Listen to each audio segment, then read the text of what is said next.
Before I try to defend any of this, if you don't like swapping the operation between the left and the right stick, and you don't like inverted controls, yeah, these controls suck.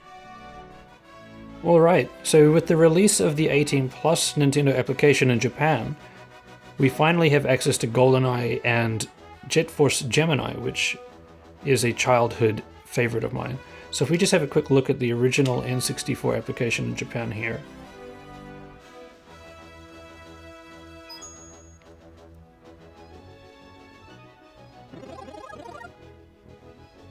You'll see that there's no GoldenEye 64, right? It's been that way forever. So until now, until November 30th, we haven't had access to GoldenEye, which was released in January everywhere else in the world. Finally, however, as you can see here, we now have an R18 Plus application. And in here, for Japan at least, they have released this alongside GoldenEye and Jet Force Gemini. Now, Jet Force Gemini is a real childhood nostalgia for me. So I quickly went online to have a look to see what people are going to say or talk about this. And most of the feedback or comments that I noticed was people saying that people are going to have a rude awakening to the control scheme, or at least hoping that the control scheme is going to be changed to like the Xbox Rare Replay, yeah? But I think the better way to look at the Nintendo Switch Online, Nintendo 64 applications, is that it's more of a museum where they kind of expect you to use the original controllers rather than give you the freedom to really map or update the controls. So, bad controls. So this video is going to be like a tutorial on how to play this game. But first off, let's have a look at GoldenEye, as I just want to make a quick point. Halo 1 was released in 2001 in November, and I think that was the first game that really established that the left stick is for looking and the right is for movement. Sorry, left stick is move and right stick is look. So if I fire up GoldenEye and just go straight to the first stage, start, you'll see that the default controls, that was weird. I guess I pressed A and he put the gun away. You'll see that the default controls is the analog stick is kind of both move forward and backwards and turn left and right, so it's kind of tanky. And this consider the C buttons the right analog stick, so left and right is strafe and inverted look. That's default, yeah? And then if you press R, you would aim. And then when you pull the trigger underneath, you fire. So the way it was, while you're aiming, you can kind of peek around the corners. So I guess the way that you play is you peek around a corner, see where a person is, aim about where it is, almost, and then fire like this, yeah? Just kind of interesting, because a lot of playthroughs that I've seen of this game, people have just purely relied on the auto aim. I guess it's fine on earlier difficulties, but for me, GoldenEye, the earlier difficulties are essentially like a demo. Why? Because you have less mission objectives and you don't go to as many places. Fun fact with the Japanese version on 007 Agent, armor still exists. But anyway, this is not a tutorial about GoldenEye. Let's go and press the right button. Go back to title and go to start. Start wins. I made that joke before. Star twins. And have a look at how these controls work. I think that the controls here is actually a little bit of an evolution from GoldenEye. You can aim and actually freely run at the same time.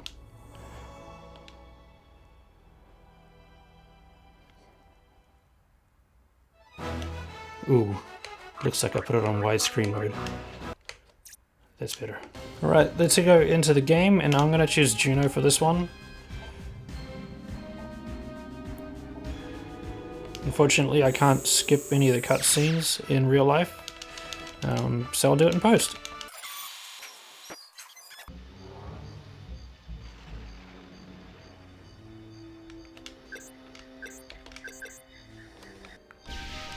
Are they defeatable? Yes. have a quick look at the next area. It's very open. You know what? I'm going to choose the girl anyway because she's in a much better map for this demonstration. Alright, so how do the controls work? In any third-person game, as you'd hope, the analog stick makes your character walk in the direction that you pull or push it. Now, just like GoldenEye, C left and C right strafes. R brings up your target reticule. Z fires. Now, it's not like GoldenEye. B changes your weapons up on the list. A changes back down. C up jumps. C down ducks, in which case you can start crawling and barrel rolling on the floor for whatever reason. The D-pad does nothing. L does nothing. We've kind of run out of buttons for camera, huh? So how does the camera actually work? It's like somebody just following behind you, just pointing a camera at you. I can't really exactly see where I'm going if I start running towards the camera, which is less than ideal. So how can we tame that? Well, when you aim, the camera goes straight behind you. Now, unlike GoldenEye, if I use the C buttons, I don't just peek or duck, I actually move. So if you're constantly aiming, it's pretty much become modern controls now, with the only difference that you've got a target reticule and a little bit of lag, and no auto aim. It is weird because the left side is aim, and the right side is move, but it is getting closer to modern controls. Kind of. So you could basically constantly play while aiming like this so that you have the camera in the direction that you want it to be. Now, if you notice, when I strafe, the camera actually sort of starts turning a little bit, right, the opposite direction that I strafe. And if I'm running in one direction and I start strafing the opposite, the camera starts turning much tighter. So you can kind of control the camera that way. Alright, let's just take out some of these enemies around this corner here.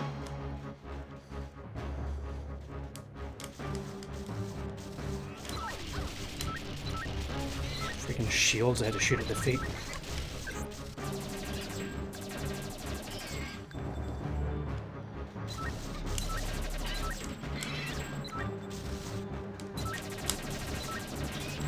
You see that I do a lot of strafing to micromanage the aiming reticule, I guess.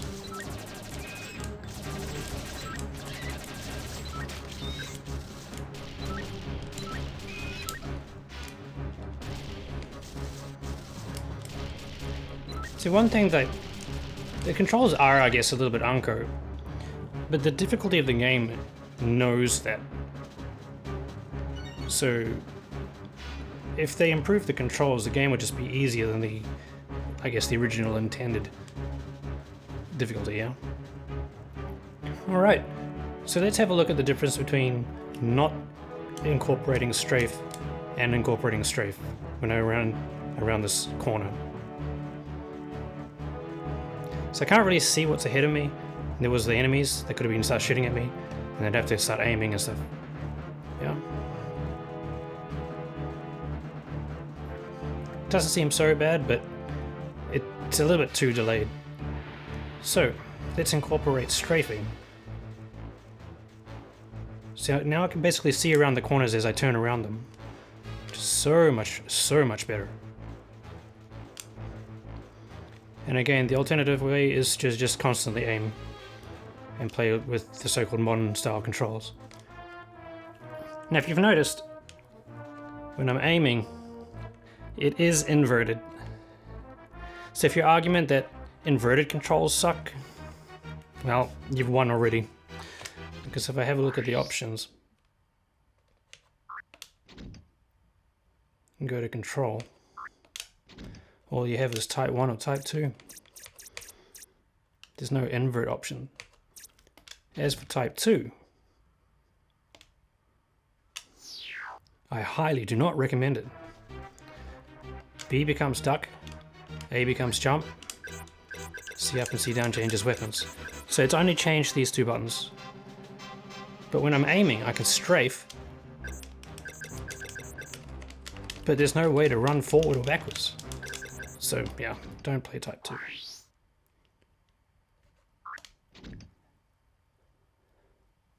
So that's about it for a control demonstration. How would that translate to a Pro controller? So the C buttons is the right analog stick, and of course A and B is A and B. But if you notice, A and B are sort of in a different order. So it would be much better if B was mapped to Y and A was mapped to B, so that you have your weapon changing close to the analog stick.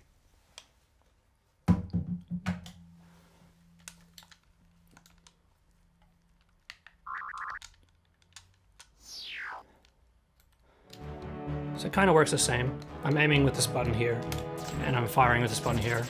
Maybe you could remap those. You got a strafe. It's a little bit awkward because you can accidentally jump and duck. So you can still kind of play Halo style like this.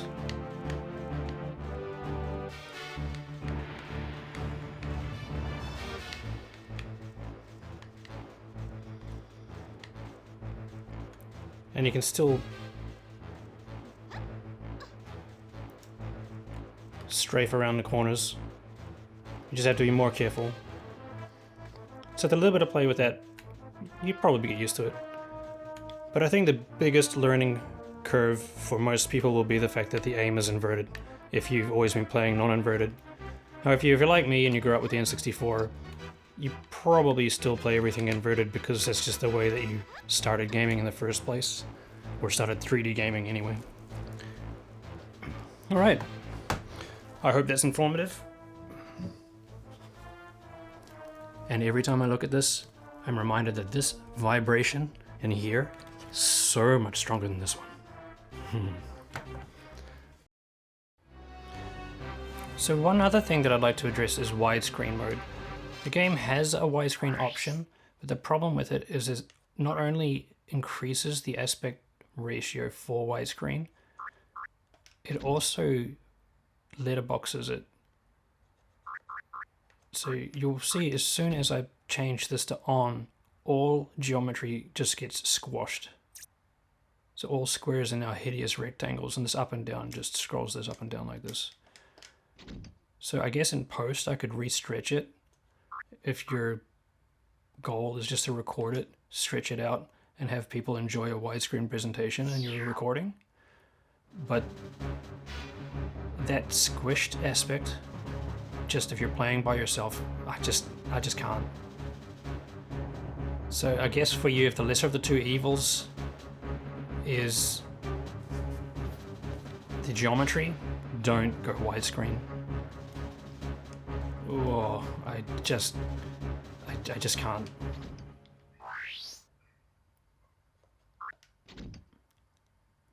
At least in GoldenEye they're separated to two options.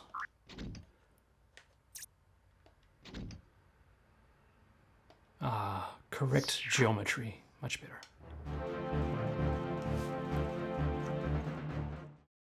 GoldenEye's screen and ratio options actually work, keeping the geometry correct in gameplay. It even switches between 4x3 in menus and 16:9 in gameplay, showing that the emulation layer can support it. It's not just a straight N64 ROM dump. So, hopefully Jet Force Gemini's widescreen can be improved in a future N64 NSO update.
Oh.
Oh, that's not what I thought it was.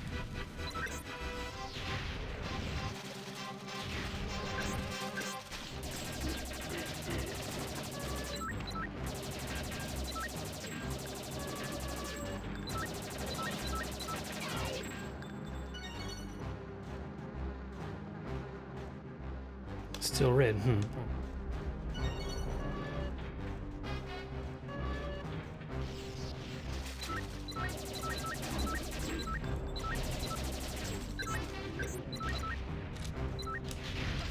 Oh. Double kill.